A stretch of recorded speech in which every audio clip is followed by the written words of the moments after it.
It's my feel-good breakfast show.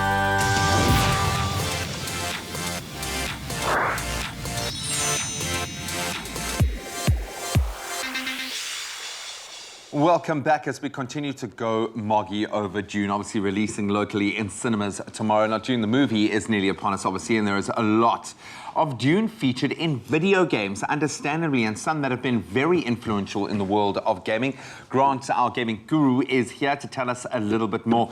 G, great to connect with you, my friend, ahead of such an auspicious movie release in the country. So much excitement.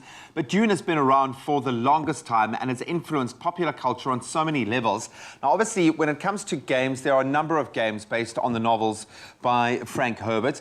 How many game adaptations have there been?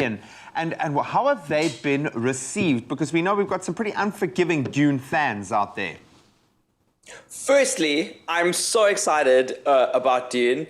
JP raved about it, literally sent me a 10-minute voice note after the movie. So I've booked my tickets at New Metro tomorrow night. Well done. I go through to watch, and I'll, obviously best cinema. I want to get the best experience. Yeah, for so sure. We're very excited about that. There have been a lot of games in the Dune franchise, and obviously based on Frank Herbert's book, but then also influenced quite heavily by David Lynch's original film in 1984, just because there's a lot of visual elements that, the book kind of touches on, but the art direction was kind of established by the movies. But the most important part about Dune as a series of games is the fact that they kind of triggered a lot of really amazing, they just set off this really amazing lineage of game mechanics that are used in many other games to this day. So They were actually quite influential games, even though that they were, you're going to see they're a little bit rudimentary. Let's have a look. So in 1992, the original Dune game did come out, and you'll see that a lot of the art direction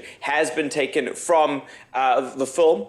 And obviously, the story is loosely based on the novel, and the novel came out in 1965. So this is like a long time prior from obviously a 1992 video game release. And there's a lot of politics. There's a lot of real-time strategy. And the whole idea is about managing your resources, being able to space mine, manage your military forces, and build some really great ecology, and then also terraform the planet of Arrakis. I think I'm pronouncing it right. I'm actually very new to the Dune lore. I kind of missed it as a kid watching the movies and stuff. So you're way down the line from me, Graham. But am I pronouncing that rightly? Arrakis? Arrakis. I don't think it really matters, my friend. It's a fictional planet that's 20,000 years in the future. So I think. Hey, as you said, they're diehard fans. They're diehard fans. I love that, man. Okay, so carry on talking us through the titles. So we're still in 1992. We've seen Dune 1. Dune 2 released pretty much shortly after. Yeah, very much in the same year Dune 2 comes out. I think, arguably, fans would say Dune 2 was the better version of the two. We can also thank Richard Branson for these games because Virgin Interactive and Westwood Studios put these out. Remember, Westwood Studios was the same studio that did Command and Conquer. So this was all happening around at the same time. And these real-time strategy games were the ones that inspired the StarCraft series, the huge influential real-time strategy tournaments. And even now with Dota, which is the world's biggest, Dota and League of Legends, the world's biggest MOBAs, competitively, always inspired by these games. This is where their roots were. But what Dune did very differently is that it incorporated story in this nearly, not choose your own adventure-ish, but these story screens, as you saw in that footage, so people talking, and then there is gameplay. And then Command & Conquer did a little bit of that with the actors. And Dune actually went there as well. So in 1998, let's fast forward a little bit into the future. Dune 2000 comes up. It's kind of like a remake of the original Dune 2. Because, it's starting to look very much Dune like 2, StarCraft, eh? Yes. Now you see. Just to show you my age, I was 13 when this game was released. It was a very big year for me gaming-wise because I could start playing a whole bunch of really exciting games.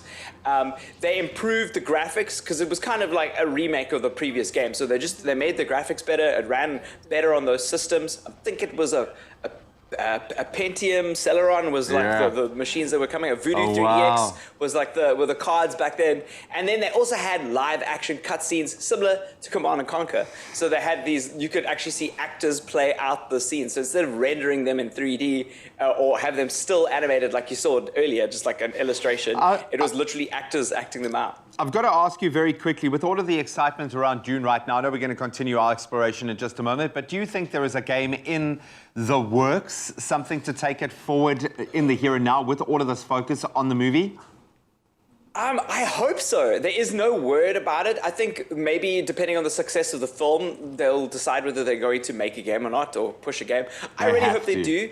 A lot of these studios have kind of gone defunct, unfortunately. So Virgin Interactive doesn't really exist anymore.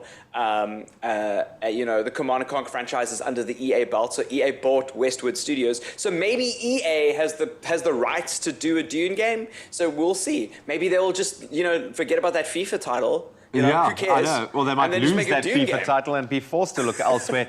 Absolutely love it, my friend. You stick around. We're going to continue to delve into the lore and this incredible history of Dune. And this time, we're going to be chatting about their collaboration with Fortnite. Stick around.